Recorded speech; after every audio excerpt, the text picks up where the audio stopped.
I greet you all and welcome you back to the lesson. The subject is strategic management. Today we are on the topic matching organizational structure to strategy.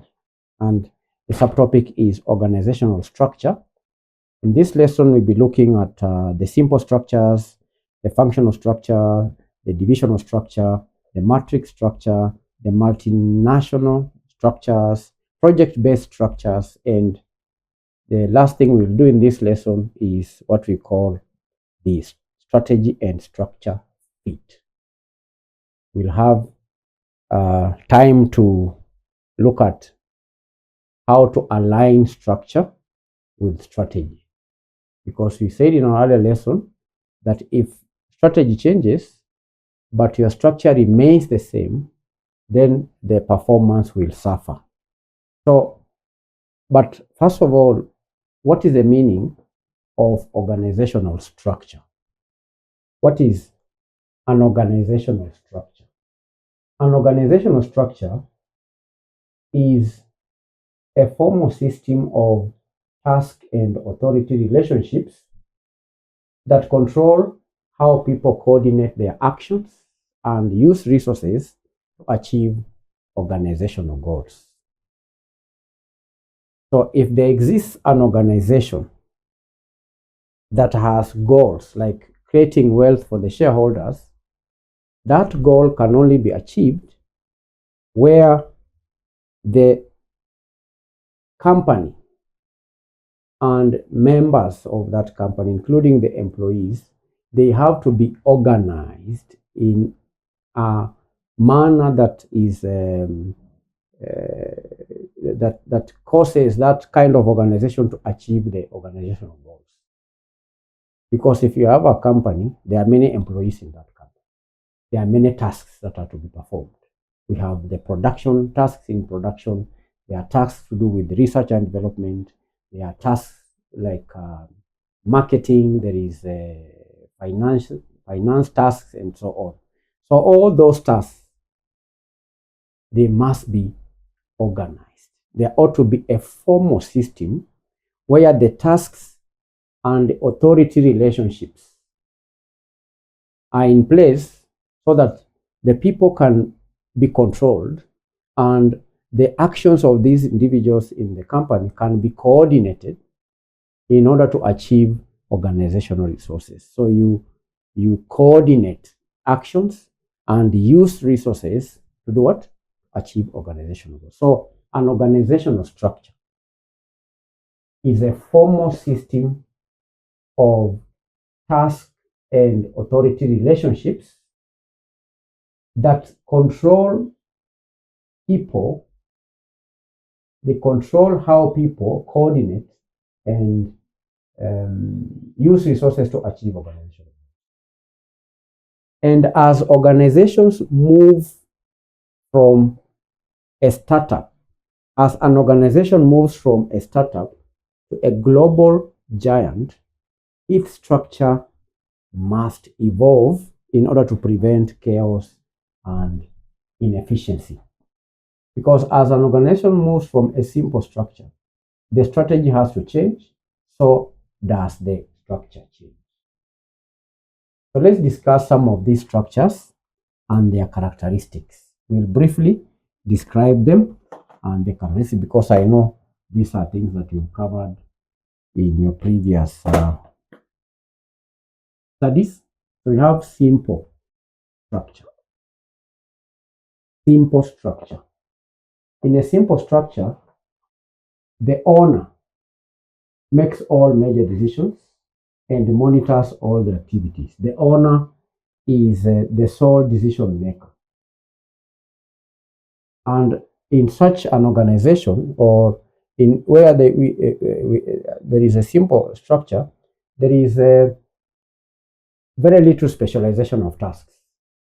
There are very few rules and supervision is direct. So a simple structure is best suited for small businesses or startups with a single product line. That is a simple structure. Then number two, there is a functional structure. as the name suggests, function comes from the word function. Here, employees are grouped by specific functions that they perform, such as marketing, finance, research and development, production, IT, operations, and so on. So where there is a functional structure, you find departments. So if you are in finance, working in finance department, you specialize in the tasks in finance department. Could be like bookkeeping, financial accounting, financial management. If you have employees in production, then they specialize in functions related to production. So employees are grouped by the specific functions that they perform. And in such a structure, there is high centralization and career paths within specialties. There is also high specialization. So a functional structure is best fit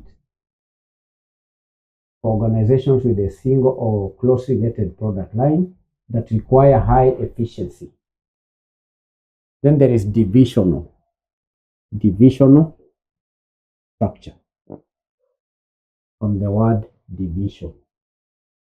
Here the organization is divided into semi-autonomous units based on products. The divisions may also be based on the services that are offered or geographical regions. So you may have a division, for example, if it's geographical, you may have a company headquartered in Nairobi, then you have divisions in towns like Kakamega, Kisumu, Mombasa. Those are divisions, geographical divisions. These divisions may also be based on products. You may have a company that is producing products that are not related. Okay? Different products to form a division, or services. You understand? So each division has its own functional specialists.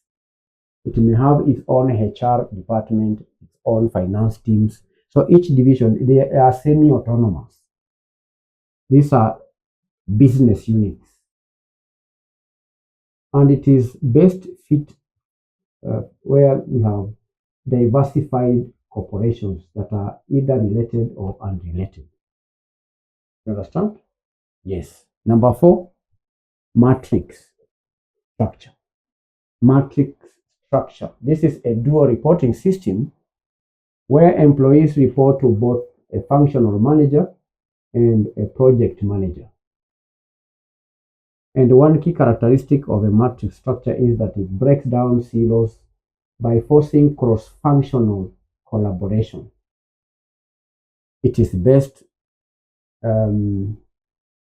suited for complex environments that require high innovation and information sharing. Then number five is what we call the multinational structures. Multinational structures. The multinational structures, on the other hand, this is when they are used when firms expand globally. So when firms expand globally, they choose structures based on the need for local responsiveness versus global integration. So we may have international, for example, international division, for example. You could also have geographic area structure.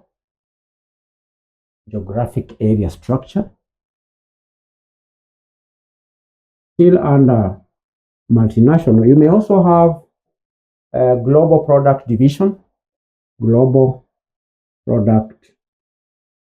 These are examples of multinational structures. For instance, this international division is a separate wing for all foreign activities. Then the geographical area structure are divisions based on regions. It could be Africa, it could be a division in Asia, geographical division in America, and so on. Then, of course, we have the global product division. Global product division, these are product divisions that take responsibility for their product worldwide. So that is multinational structures. Then lastly, we have project. What is the name? Lastly, we have the project-based structures. Project-based structures. Now, what are these project-based structures? Project-based structures, these are fluid structures where teams are formed for the duration of the specific project and then they are disbanded. So if you have a project, there will be a structure that is very fluid, meaning that is just ad hoc. It is just until the project is completed. At the end of the project time, then that everything is disbanded. And one key characteristic of a project-based structure is that it is highly decentralized, because the authority under this structure sits with the project manager. So that's project-based structures. So these are 6 different types of organizational structures. There is the simple structure, functional structure, divisional structure, matrix structure, multinational structure, and lastly, project-based structure. Let us now study the strategy and structure fit. Strategy and structure fit. Strategy and structure fit. Strategy and structure. Remember, candidates, we said that structure follows strategy. Structure follows strategy. So if your strategy changes, then you have to change your structure. So I'm going to have a table here that is going to demonstrate the different types of strategies and the recommended structure and the reason. So I have a column here for strategy type, and I have another column for the recommended structure,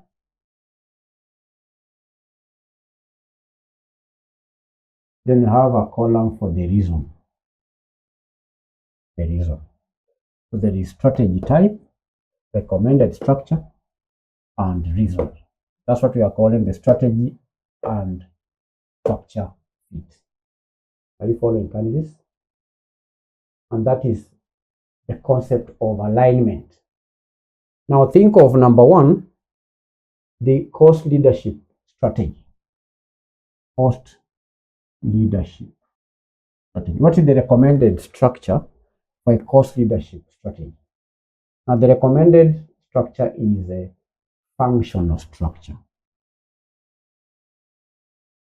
And why is a functional structure recommended for cost leadership strategy? It is recommended because it maximizes efficiency and control. Maximizes efficiency and control. This structure maximizes efficiency and control. You recall what we talked about functional structure. Here there is high specialization. That is one key characteristic of the functional structure. There is high centralization and also specialization with clear paths within specialties. And because of specialization, then efficiency is maximized. How about differentiation? This is a strategy type, differentiation. What is the recommended structure if you have a strategy called differentiation?